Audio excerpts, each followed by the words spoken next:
The deadline in this sector for voluntary presentation at the experimental center is 6 o'clock. You're supposed to be an artist. Use your imagination. Oh, thanks a lot. I'm all out. What's happening, everybody? Shelby J, think about it, radio. Man, I got another great show lined up for y'all tonight. I got Mr. Mitchell Chance. He's an author, speaker, just a well-rounded king out here in this mix trying to get it done, you dig? Mr. Mitchell Chance, I want to thank you for your time tonight, my brother. How you doing, man? I'm doing good, man. I'm glad to be on the show. Yeah, I can dig it, man. I can dig it. I appreciate your time, though, because you're a busy brother. You're a very busy brother, my man. Man, but you got to make time for people that's trying to make a change and make a difference for their people. So I'm here. I definitely appreciate that. Now, while I got you on the line, man, before we get into anything else, let the people know what you're doing, what you into, your books. You promote all that right now, my man.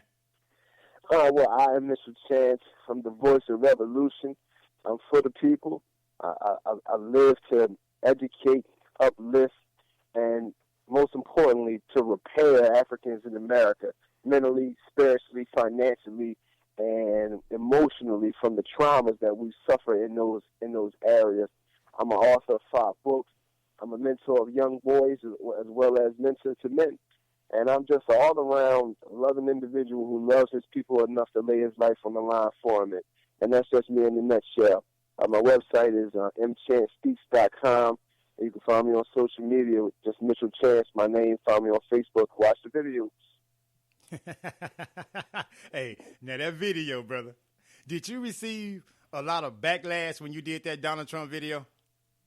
You know what was really surprising, man, is I feel like the comments were 95% people loving it, maybe 5 or less, people that had an issue, man. It was really surprising. But it shouldn't have been, because I really, articulated the thought pretty well. So I think some people, when they first read the title, was mad.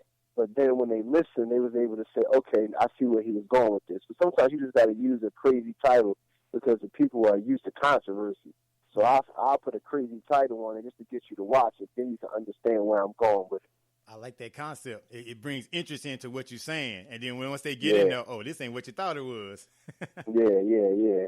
I like that. They thought I was cooling. They thought I was cooling, but then when they got on, they said, oh, no, this boy really Black Power.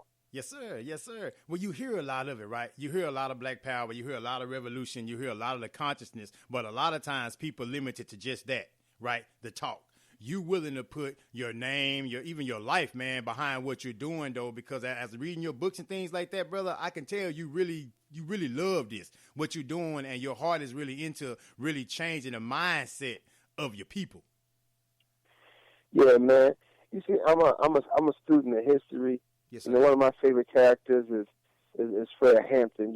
Fred Hampton said, I'm gonna live for the people. Hopefully, I die for the people.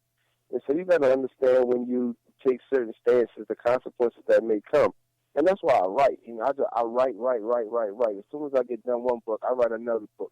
Because as things begin to move and as my name and my face begin to be seen a lot more and heard a lot more, there's always a possibility, of something happening to me. So I need my ideas to live on. I talked about that in the video, I think Saturday. We got to stop following leaders and follow ideas. Mm-hmm. I don't want nobody following me. I want people to believe in what I believe in.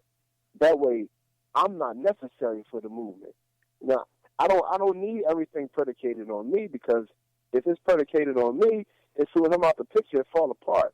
And when we look at history, that's what has happened. Exactly. I always used to think, all right, who was next to Martin Luther King that should have took over? Mm-hmm. Or who was next to Malcolm that should have took over?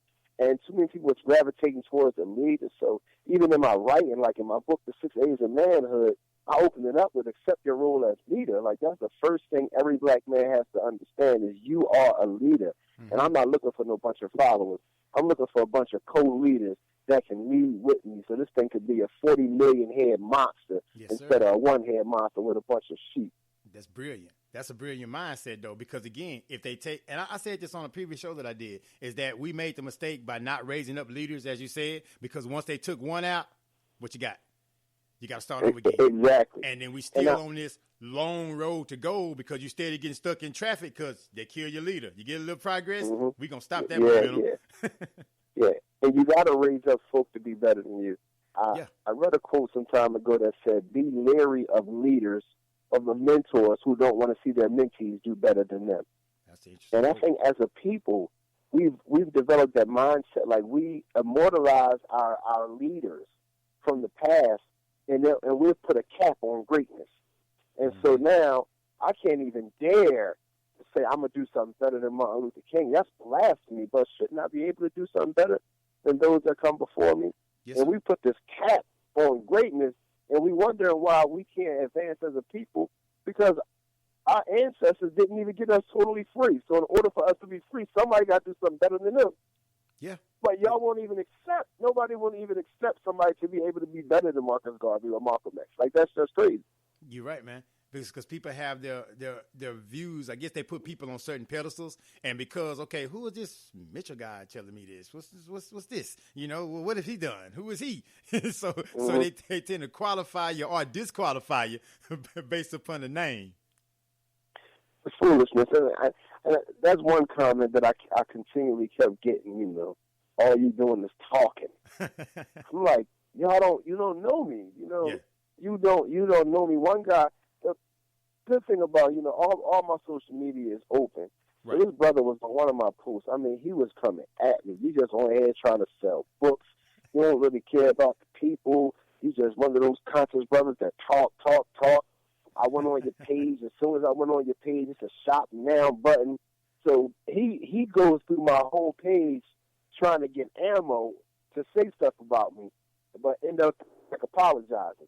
I don't know how far he scrolled down my page, but he scrolled down and said, yo, I'm sorry. I see you really in the streets doing this. I said, that's why I never, you know, cussed you back out, because I understand how people sick, man. How people sick. So I understand that. So I got to work with you according to your sickness. I can't work with you according to your actions.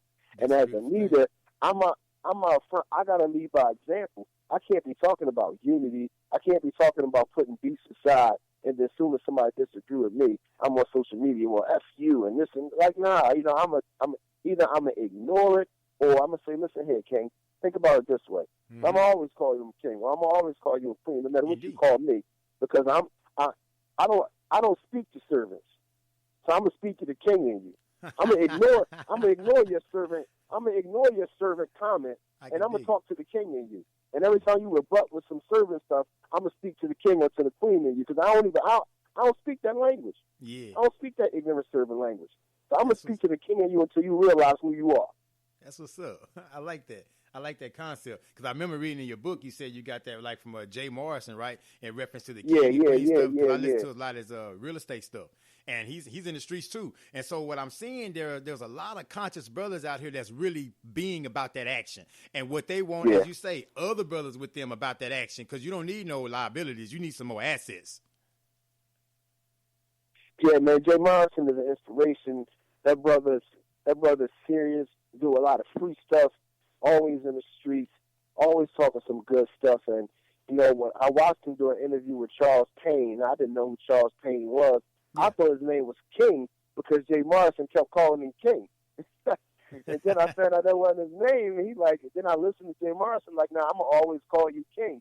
I said, you know what? I'm going to adopt that. Yeah. And I put it in the book, gave him his credit, because I don't want to act like I came up with it, or don't want to be the type of person that want to pay homage to somebody else's greatness. Well, that's what stood out. Bigging up Jay Morrison don't diminish my light. Exactly. All it do is make my light brighter if we stand next to each other. And so I can put in there, I got this from him. You know what I'm saying? But I want to make sure, if I lift him up, the higher I lift him up, the higher I'm going to go. Because he can grab me and pull me up, you know? Why can't more people get that concept that you just put it out right there? Why can't more people get that concept? Because we seem to be rooted in insecurity. I think nobody's seeing other people do it. And that's why I make it a point to point out certain stuff. Like the other day I did a video just talking about people who sold into my life. Like nobody asked me to do this video. I just want to talk about some people who did some good stuff for me. Yes, and sir. so we got to continue to live by example. And I had a brother hit me up about a T-shirt idea, from my saying, think love black, buy black, think black. So he wanted to do the T-shirt. I didn't know if you wanted to do it or not, but I didn't want to do it without asking you. I was thinking, could we do it together? I was like, well, I was thinking about doing it as a T-shirt. He's like, well, you can go ahead, don't worry about it. I said, no, let's do it together. I said, let's show people that we can just work together on something, as opposed to everybody just trying to do stuff on their own. I said, we can make a point with this, because I can easily just do it by myself. But I want to make a point to say we're going to come together and do something together, because we got a whole bunch of black sole proprietorships or limited liability corporations with one owner or two owners going up against major corporations. Yes, sir. We got to get out of that mindset. And so it's going to take for a few of us to do it and show people what unity really looks like. So it's no longer just lip service. It's no longer just a concept. And it's people actually saying, some people work together and they work out without any kind of BS attached to it. That's true, man. That's true. When I saw that video that you did that point in reference to all the individual businesses versus that upward movement that corporations do, I looked at that. I'm like, man, that is so true. It's like we won't connect together to make one corporation to eventually build a bigger corporation, and then we can start being at that top level. And I saw that video, and I saw that was very, very interesting that you put that, the illustration that way, because anybody on every level can understand what you were saying in that video. Yeah. Now that again, I big up those that are great. That's from Powernomics. That's a teacher from Dr. Claude Anderson.